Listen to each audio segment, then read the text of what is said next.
Okay, hi Joe. Hello. My name is Daniel Choi and I'm from Syracuse University. I'm attending the Syracuse University and I'm here to talk about some hot issues in last year and this year. So, could you please explain or tell us about what are some hot issue in last year? I would say the hottest issue of last year is definitely the COVID-19 pandemic. Right. So, COVID is a hot issue in last year and this year too. So, I prepared some questions to ask you about the COVID-19. So my first question would be: do you think the vaccine for COVID-19 are legitimated? And I heard that Celtrian was developing a vaccine. Yes, so I heard that the South Korean medical pharmaceutical company Celltrion has been in the process of developing a vaccine. And based on the timeline, when we're evaluating the legitimacy of a vaccine, I would say as long as it's passed multiple clinical trials and it's been widely accepted by the international medical community, I think like right now there's plenty of vaccines in development or almost fully developed for people to take. Um, as for if you're going to evaluate the legitimacy of a vaccine, I think you should first definitely look at the country of origin in which it is being developed and the kind of processes that each pharmaceutical company was taking to ensure that that vaccine is fully developed without any side effects. Like, for example, there's a difference between the COVID-19 vaccine being developed in China, which was rushed out very quickly, that people have been scrutinizing, versus the vaccines developed by either like a Korean company like Celltrion or the I bet the Pfizer vaccine. Yeah, that was developed in the U.S. So I think it just well, you gotta view it with the same kind of critical lens that you would view any kind of vaccine for any kind of disease. Okay, so then how long do you think it will take to develop a vaccine? Like, just researchers have announced that Celtrian's already passed the first and second trials.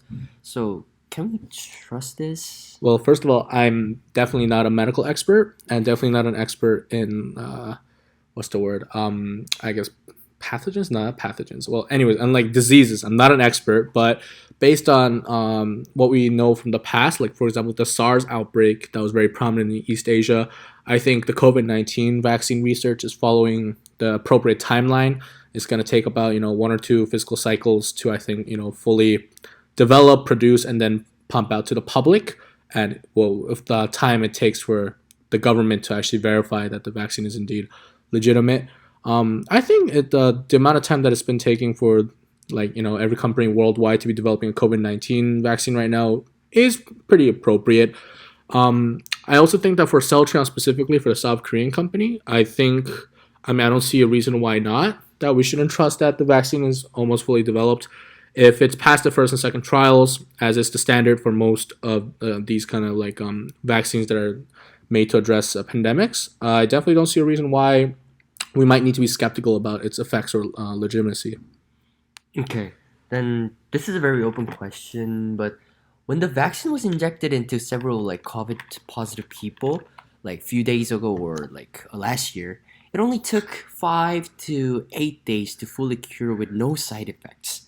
So at this time, would you be willing to take the vaccine if offered?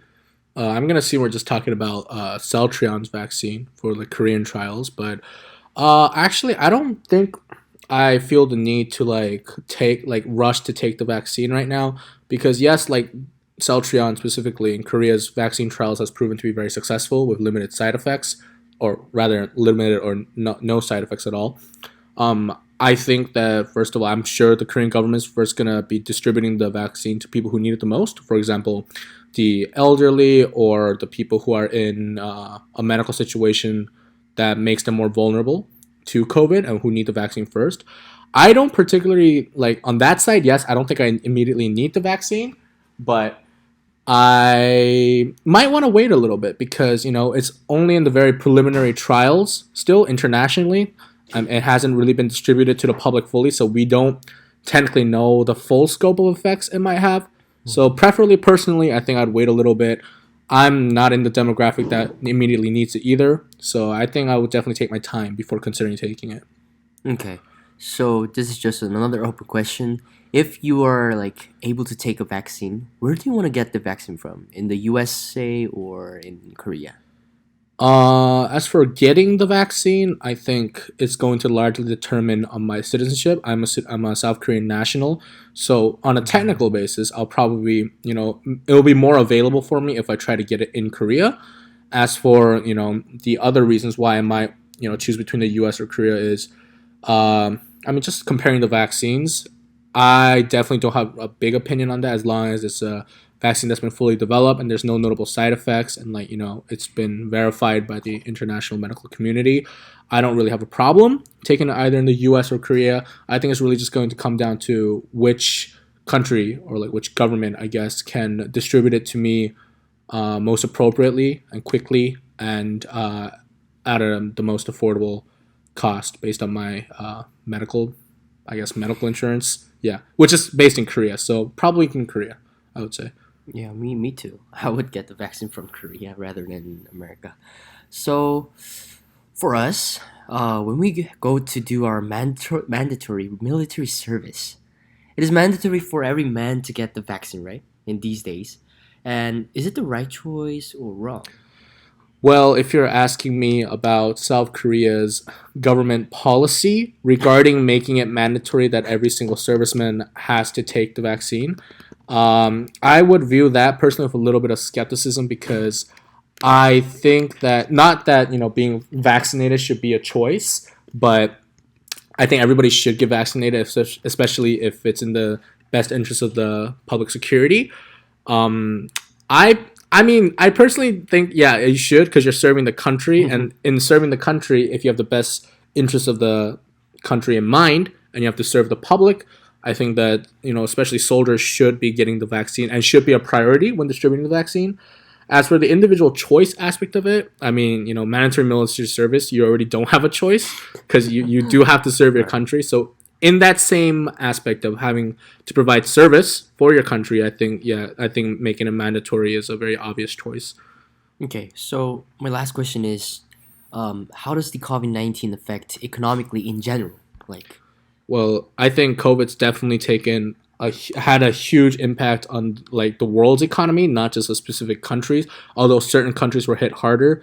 For example, I think South Korea has acclimated very well to adjusting to this kind of COVID reality here with our economy because we are relatively a smaller country. We could enforce our government policies much quicker and easier. It's easier to control like our country's fiscal policy while like the country like the United States has been having a lot of trouble because mhm, not only from the sheer size of their country and the bureaucracy and the government system that's in place, but because the COVID issue has become a political one.